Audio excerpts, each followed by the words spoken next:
Hey guys, I am back with my recap and review for Love and Marriage DC Season 1, Episode 5. Did I do that? Yes, you did. It's like, anyway, so this episode, there was some definitely moments for me, and some other stuff that was kind of like meh to me. So we will get in it without further ado. As usual, I am Janice or Barb. Just do not call me Janice or Barba. And let's get into the review, shall we? Okay, so this episode picks up where we left off previously, which is with Monique and Chris. They're still kind of having, like a low moment in their marriage. This comes after they have gotten back home from their trip to Tanzania. And, excuse me, honestly, y'all, they're gonna be all right. They're gonna be all right. And everybody who is like, I feel like putting 20 on 10 right now as it pertains to them, just know they're gonna be okay. This is a completely normal issue. I feel as though this is a completely normal issue in a marriage. This is just one of those, phases that you go through as you adjust to the new normal. And in their case, their new normal is that, he is no longer playing. He's more at home now. She needs more emotional support from him at this point. And they just need to really work together to try to adjust and make sure that everybody is receiving everything that they need. In his case, I feel like he just needs patience from her. He does care, if you ask me. She does love him and want to be with him. And they both, I think, want to make it work. They just don't 100% know how. Okay? And due to, I guess, how he was raised and everything that he's ever known, he said it before. He thought since no one's dropping off babies at the door, since, no one was causing chaos and there wasn't all this craziness his name being slandered and thrown around and stuff like that, he thought that he was, doing everything that a husband needs to do, which is not incorrect. However, there is a multitude of other things as well. And she is trying to bring awareness to that. And it's kind of at her wit's end, but not really, because she does want this marriage to work. I know that. I think we could see that. It's very apparent. But they just have to work together to get through these things and really form that deeper connection. That's it. But that was really it for them. Oh, actually, y'all, when he picked her up off the floor, my heart melted. I was like, yes. Like, he literally just picked her up. And I was just like, oh my God, I loved that. But anyway, so that's really it. Next scene, we get Brittany, which is Jamie and Arena's oldest daughter. She conned him into coming over to her house to put together a nightstand. And he lets us know that, or she lets us know that he is not the most handy guy. So it's really just a ploy just to get him over there so that she can give her 2 cents about how everything transpired the other day at the family dinner. And honestly though, I was kind of like, okay, so one, Irena can't cook. You not handy. Like, so if anybody ever wants to talk about stereotypes or whatever, this is your prime example that just because you a woman doesn't mean that you be thrown down in nobody's kitchen. And just because you a man don't make you Mr. Bob the Builder, Mr. Fix It. All right. But I was just like, okay. So he arrives or whatever, and she calls him out, which I'm like, thank God somebody in the family stuck it to him, right? And she just says that he needs to be receptive to the information that Jason was putting out there about himself and what he wants to do in life. And he needs to listen and be accepting of what and supportive of what his children want to do. And he hears her. I think he still went away from that conversation thinking, you know, father knows best, but I guess he'll try to be more open to hearing what the children have to say, his kids have to say, and supporting them in whatever it is that they want to do. So we will see. But that was really it for that scene. Next up, we had Monique and Winter. They sit down for a little chit chat, little drinky drink, little bites to eat, whatever. And after being informed on Monique's trip and all of that, and how was that, Winter informs Monique how everything unfolded when she sat down with Ashley, Irena, and Tasha. Who, by the way, can you guys let me know in the comments who specifically is Tasha? Did I miss that part? Like, I really don't understand who Tasha is exactly. Like, was she like a friend of Monique's from the other show, or was I just not paying attention in the earlier episodes of this season? I don't know, because they keep just saying Tasha, and she keeps popping up, and I'm like, who, huh? Anyway. So basically, Winter gives, you know, her version of events and whatnot, but it wasn't as if she was trying to say like that the issue was ongoing or there wasn't some type of resolve to the exchange that she had between Ashley. She just gave Monique, you know, her side of things. And I think it was more of what she was thinking in her head versus everything that was actually verbalized during that conversation, you know, because Monique seemingly walked away from this thinking that things were still like all up in the air and crazy and bad and all that. And I'm just like, so this is kind of where that kind of started. Yeah. So, oh my God, what was also said during this time though that made me fucking holler, y'all, was when Winter was serving up the nicknames, okay? She said Mr. Yeah, and Mr. DJ Fun Size over there, because she felt as though at Monique and Chris's dinner that they were kind of, you know, coming for her. And I honestly feel like that too. I'm not gonna lie. I do feel like Ashley and Quick, it's not even so much that I think that they were just trying to destroy her or anything like that, but they definitely had their foot on the gas, especially Ashley, during that whole conversation. And I get that, I don't know, the jury's still out. But DJ Fun Size and what did she say? Mr. Fallen drunk asleep at the stoplight. Okay. Like but we know exactly who she was talking about when she said both those names, okay? And I was like, I mean, if the shoe fits, But Winter also shares how she feels as though Irena plays both sides. And they show, you know, some flashbacks of Irena kind of like over here with what she said, then over here with what she said, and kind of just going back and forth. And Monique's kind of like taking us all in and kind of like, okay, wow.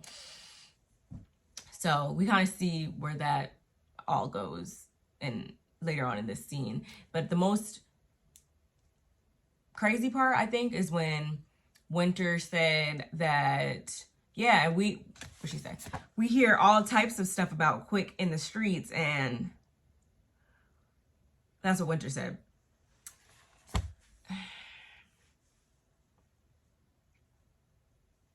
It ain't nothing but truth being told.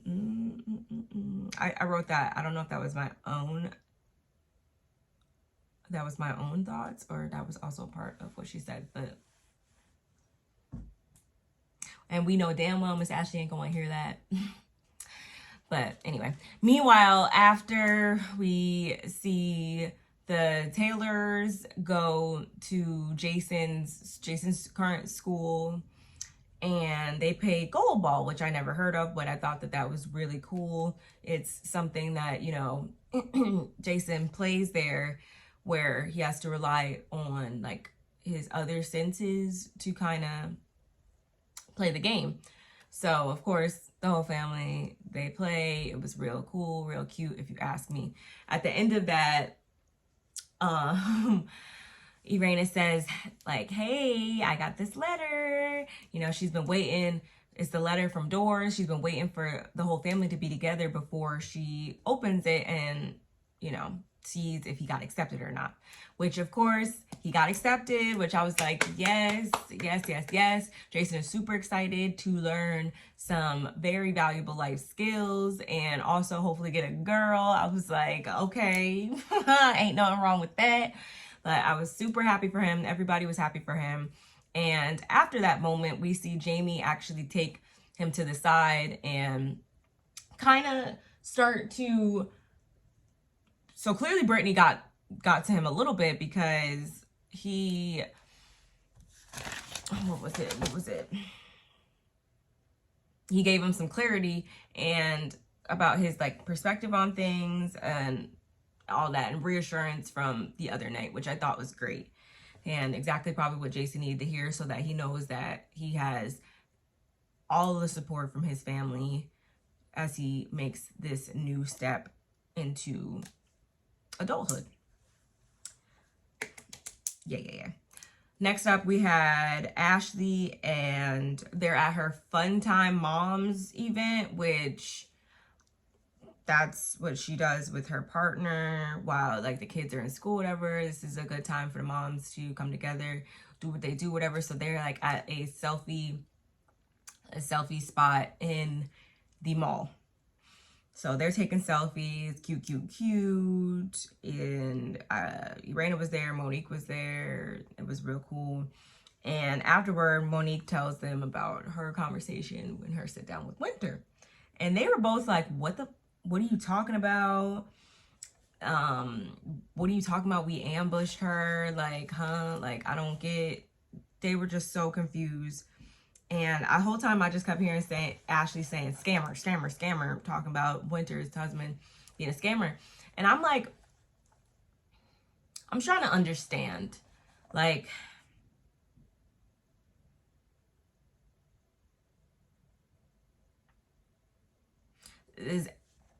I don't want to say that Ashley's projecting or anything like that, but it almost seems as though, I don't know, like does she have some pent up? I mean, yeah, maybe it is projection. I don't know, but it seems like it was just like she's just so just coming in hot on Winter's situation, but I know just something tells me deep down inside she don't feel 100% confident in what she's got going on under her roof. That's just me. And Monique also tells her about how Winter brought up Quick and the rumors about him. And I was just like... And of course, Ashley had zero, response about that. And she even said at one point, like, this woman does not like me or my husband. And I was just kind of like, well, I mean, I feel like you kind of started with her first, if I'm not mistaken. And especially the way you guys were down there at the table talking about, you were mostly the ringleader on that. And Quick was kind of co-signing and making up his own little whatever about it. And I'm like, I really honestly, and this is not me trying to be Team Winter or anything like that. I don't do none of that. I don't ever really do none of that in my reviews. But y'all definitely, I mean, she was meeting you where you met her, if you ask me. But of course, at this exact moment, Winter walks in. And I'm like, oh, here we go. And we kind of saw previews of this in like the season trailer. And I thought this moment was going to give just a little bit more than what it did. Like, it was definitely like, okay. But I was kind of like, okay, that's it at the same time. And Ashley, she gets right to it as soon as Winter sits down. She's like, so you got something to say about my husband? You got something to say about, whatever? What are these rumors about my husband? And Winter says, like, yes, she's heard that how he be out here in these DC streets, okay? But she didn't say that she believed the rumors. So I was like, okay, I see what you did. I see what you did there, Miss Winter, okay. Everyone starts bickering, and at one point, Irena like screams to like calm them all down, and I was just like, okay. And Irena also says like, yeah, when we sat down or whatever, or maybe that's not what she said. She was just like, okay, I felt as though, yeah, you had still a little type of attitude towards Ashley. So it's like, again, I kind of see where Winter was coming from in this moment where it seems as though Irena's only seeing things from one side. And she doesn't really see things from Winter's perspective, which I think that Winter is very much justified in a lot of things that she was saying, or her feelings, how she felt like they was coming at her. And Ashley also says, as a woman who's been cheated on multiple times, talking about Winter, why would you do that to another woman? And I was just like, see, that's it right there. I was like, so you're gonna come at Winter because her stuff has been out there and verified or whatever, but you don't want nobody saying anything, any of your dirt or anything to you about your stuff or whatever, because it hasn't been verified, or because you choose to not verify it or whatever. So do you think that you're in a better off situation just because we haven't caught your husband red-handed or anything like that? I don't know. I'm really trying to understand what's going on with Ashley. And at that moment, things are getting super, super, super duper crazy. So much so that Alicia, Ashley's partner, comes in and is like, okay, we gotta do this Q&A, girl. Like, we gotta do this Q&A. And she gathers Ashley. They go back and forth. She turns around in one moment, but again, nothing really completely popped off. That was so crazy. After that, Monique walks Winter out, which I was like, thank God she didn't just let her walk out, because we know that's always a big thing on these shows. It's like, oh, you didn't walk me out, or I had to leave. Like, you know how Tisha feels about that from Love Marriage Huntsville, if you guys watched that. But anyway. And Winter kind of calls out Monique for being a shit starter, which she kind of was, but at the same time, it's like, can you blame her? Because someone's got to do it on these shows, right? Okay. But I don't necessarily think that she did it out of maliciousness as much as she did it based on a miscommunication. And I thank Monique for taking ownership in her part in that, whether it had been accidental or on purpose. She kind of got what she thought happened and thought that's how everything transpired, brought it back over here, and that's kind of not what it was. So they kind of were like, huh? Only the people that were there are truly gonna know what all happened. And it was kind of like telephone, if you ask me. But Ashley also shares, because then they go back over and they talk for a second, and Ashley's like, yeah, I don't want to be around people like her. And I'm like, well, I don't think she wants to be around people like you either. So that's that. And the final scene of this episode, we get Irena and Jamie. They have an investment property company.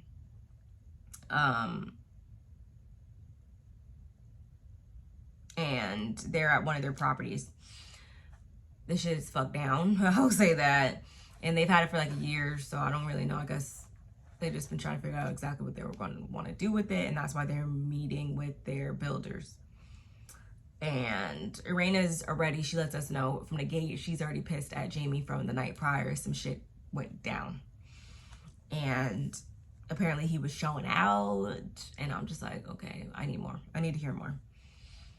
Their partners are already there, and there's like tension in the air, of course, but Irena's trying to just stay on task, stay all about the business. And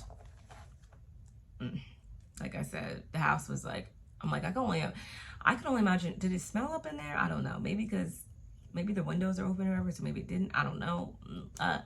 Apparently there was shit in the corner. No, thank you. I also picked up when she said that she left him before, and I was like, okay, wonder why. But apparently, so what happened was she pulled up at the club night prior to. She called him to come outside. He comes outside yelling or whatever. And so then she pulled off because she couldn't walk from where she was or wanted to be closer. He was like, let me park the car or whatever. She just pulled off. So he's like, what the fuck? He was yelling about some other shit. Miscommunication, if you ask me, I guess. But how it was handled after the fact is where we really need to focus our attention. I feel like there's miscommunications are going to happen. It's all about how you react to that. And when you fuck around with somebody who doesn't think that yelling and disrespect are synonymous, sir, are you fucking kidding me? Excuse my language, but y'all gotta be kidding me. If you know how my temper gets, says Jamie. And I'm just like, so we supposed to know how your temper gets and that's just supposed to give you a free pass to just go to fuck off whenever you want to? I guess it's Jamie's world and we just live in it, y'all. But I was like, couldn't be me. And Irena gets emotional at one point. She's like, you know, you made me miss my best friend's birthday because I feel like you be taking out your frustrations, your work frustrations on me, which is definitely another realistic thing that happens in relationships and marriages or whatever, friendships, all that, interpersonal relationships, all across the board. Sometimes people take out their true feelings on people that are close to them or someone who is not a person who should, that made you feel that way. So I kind of was like, okay, I could see that. And Irena was like, Irena was like, you know, you made me leave my best friend's, it was her best friend's birthday. And I was just kind of like, that's where I was like, I gotta get off the bus because no one, and I will say that, no one's gonna make me, if I'm there for somebody else, if I'm there for a best friend, mother, father, sister, brother, whoever, cousin, if I'm there to support them and whatever they're doing, I'm not gonna let my husband, this cousin, this brother, this sister, this friend ruin my time and disallow me to show up for you.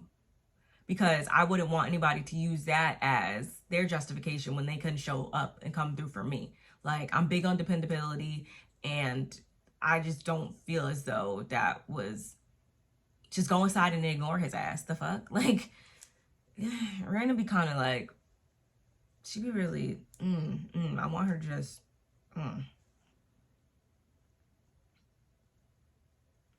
And then he also said something along the lines of her like showing up late. And I'm just like, okay. And that's another thing too. Like, so you use that as like a manipulation tactic or something like that. Like, oh, you showed up late, so I'm gonna treat you like shit now. Like,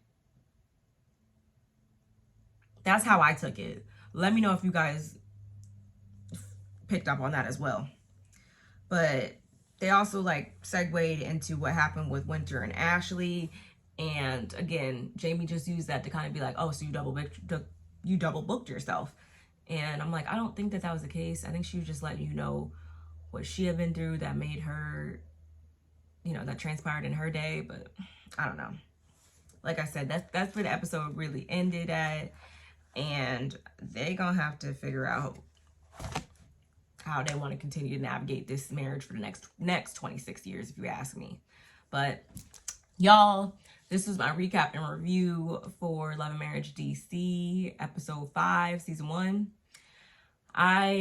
This episode was okay. I think in comparison to some other things that are on TV right now, it was given, what it was supposed to. We're kind of, again, unfolding a little bit more of what is going on in these people's lives, and I'm here for it. I want to know it all, the inside and the out. So let me know what you guys think of my recap and review, y'all. Please, please, please don't forget to like, comment, and subscribe. Hit that notification bell on your way out. And I will see you guys in the next one, right? right. Bye.